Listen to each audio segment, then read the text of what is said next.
Excellence, Monsieur le Président de la République, nous sommes très heureux d'abord de cet entretien.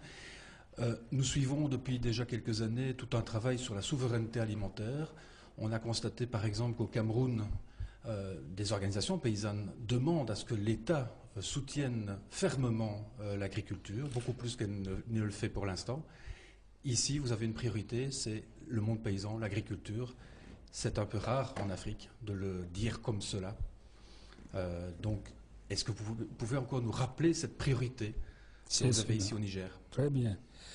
Merci bien pour nous, les pays du Sahel particulièrement, toute l'Afrique en général, parce que vous venez de parler du Cameroun, qui est dans des conditions climatiques meilleures aux nôtres. Nous, par exemple, ici dans le Sahel, les pays du Sahel, c'est une mission particulière qui est, n'est-ce pas, autour de tout celui qui peut être responsable en Afrique. La première des missions pour un responsable africain du Sahel, c'est faire de sorte à ce que sa population puisse manger matin, midi et soir. Et pouvoir également produire dans le pays même, les quantités nécessaires pour sa population. L'importation des produits alimentaires commence à être très très élevée, donc il ne nous reste plus qu'à produire et produire davantage en mettant le maximum de nos moyens. Les 10% de notre budget, c'est bien cela, 10% de notre budget doit aller à la production alimentaire. Ben, au Niger, avec 10%, ça ne pourra pas suffire nos besoins alimentaires. Donc, alors, nous allons passer de 10%. Aujourd'hui, nous sommes déjà à hauteur de 10%. Nous voulons passer à un chiffre supérieur pour permettre, n'est-ce pas, la production et pouvoir autosuffire nos populations. D'où l'intérêt que vous avez manifesté, notamment pour la production du niébé.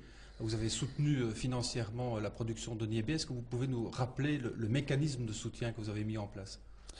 Oui, parce que voilà, nous produisons du niébé il y a longtemps. Depuis des années, on produit le niébé.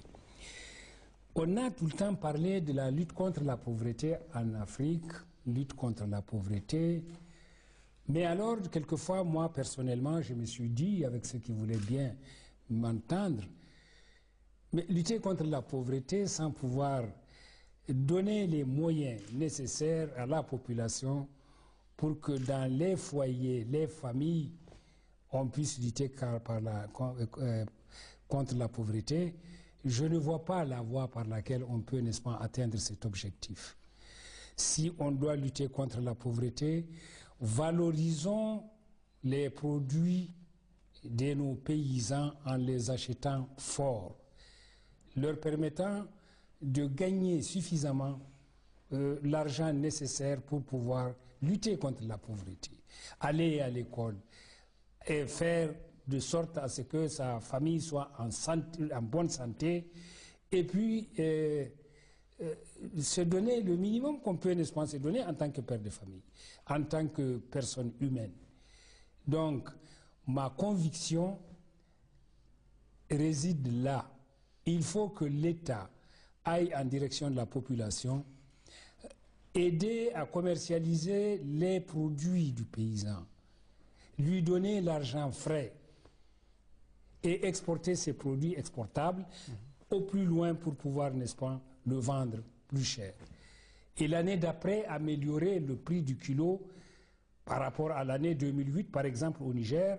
Notre intention est d'exporter le haricot commercialisé cette année, acheté à un prix acceptable, l'exporter, le vendre, et pour la commercialisation 2009, ce qui a été obtenu par la société de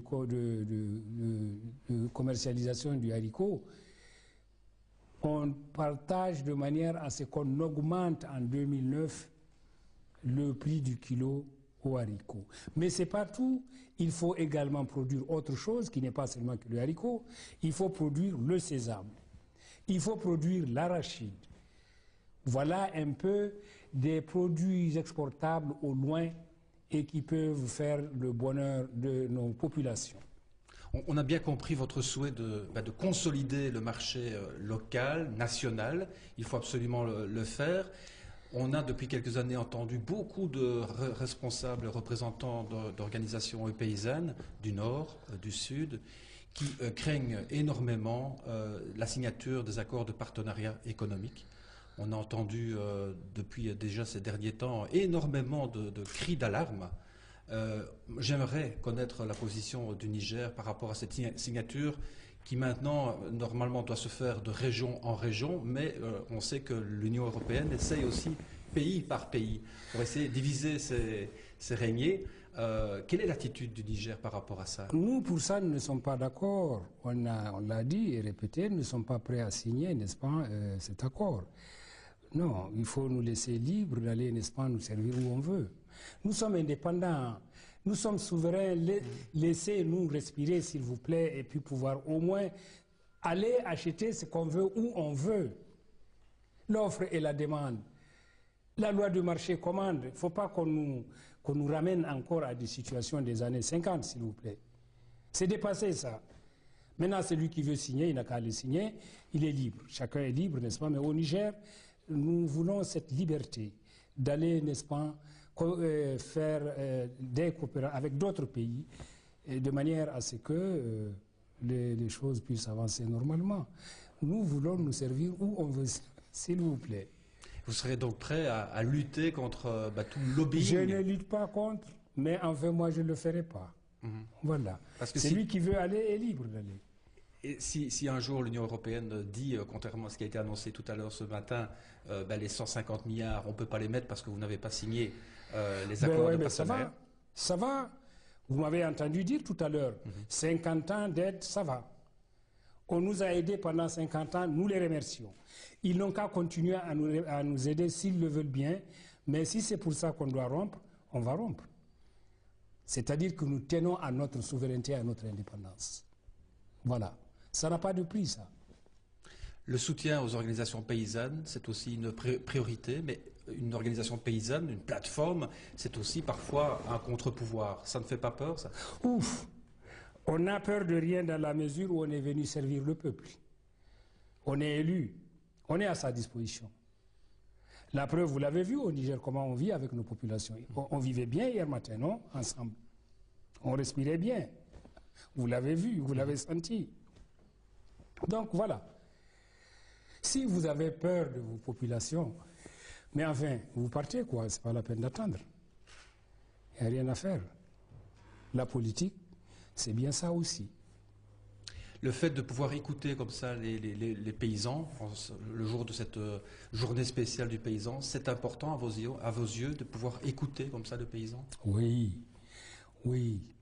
C'est une journée tout à fait particulière, de 365 jours. Le paysan autour, n'est-ce pas, du président de la République, et qui dit ses préoccupations. Le président de la République écoute attentivement les préoccupations de la population, prend bonne note, met en œuvre ce qu'il peut mettre en œuvre pendant les 12 mois à venir. Il n'y a rien de tel. Tant que vous n'avez pas le contact avec la base paysanne elle-même, vous n'avez rien en main. C'est un semblant de choses que vous avez, mais le vrai, c'est là-bas. Voilà.